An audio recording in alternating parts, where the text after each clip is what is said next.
bani aadamka adduunka korkiisa jooga 7.9 bilyan oo qof ayaa tiradiisu kor u sii dhaafaysa sanadkan 2022 hase yeeshee dadkaasi intooda badan waxay u qaybsan yihiin 5 dal ee aanu muuqaalka kula wadaagayno ogowna laba ka mid ah ay dadka ugu badani ku nool yihiin.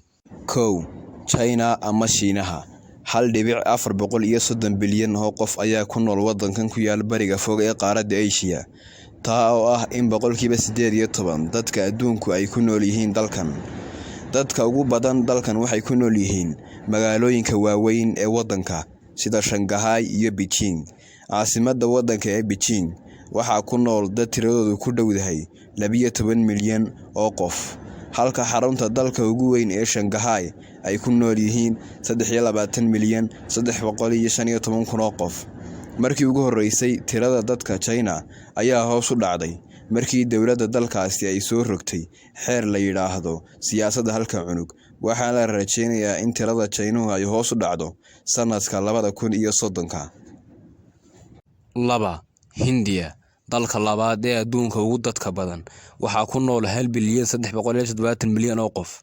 Tacajiibka ah ayaa waxa ay tahay in tirada dadka dalkan 20 sano u dambeeyay korodhay xaddidan 181 milyan oo qof. Inkastoo tirada dalka Hindiya kor u kac xawliya sameynayso, haddana xaddigani waxa uu ka dhigayaa in 17% dadka dalkani uu yahay tirada dadka adduunka oo dhan.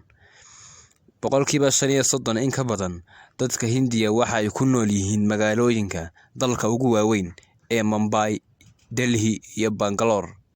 Mareykanka 332 bilyan ayaa la sheegay inay ku nool yihiin dalka Mareykanka, kaasoo soo ciriirsaday booskan ay kaga horeeyaan wadamada balaayiinta ku nool yihiin. 82% dadka Mareykanku waxay ku nool yihiin agagaarada magaalooyinka wadanka. Gobolada ugu dadka badanna waa California oo ay ku nool yihiin 35 milyan, iyo Texas oo ay ku nool yihiin 28.7 milyan oo qof. Sanadka 2050 ayaa la qiyaasayaa in kobaca tirada dadka Mareykanku ay gaari doonto 438 milyan oo qof. 4. Indonesia, dalweynahan muslimka ah waxaa ku nool 270 milyan oo qof, sida tirakoobyadii ugu dambeeyay ay sheegayaan.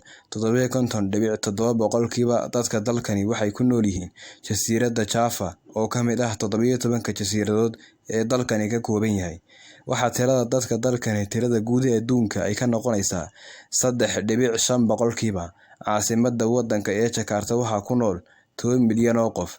Tirada dadka dalkani laba jibaar ayay korodhay 20 sano la soo dhaafay, taasoo ka dhaqaaqday 119 milyan 1971 isla markaana soo gaadhay 240 milyan 2010, iyadoo sidoo kale la rajeynayay inay sanadaha soo socda koboc xawli ah sameyso. 5. Pakistan, dalkan waxaa ku nool 216 milyan oo qof, waxaana dadka ugu badan ku nool yihiin magaalooyinka waaweyn iyo agagaarkooda. Dalku waxa uu leeyahay 10 magaalo oo waaweyn kuwa oo ay ku nool yihiin malaayiin dad ah.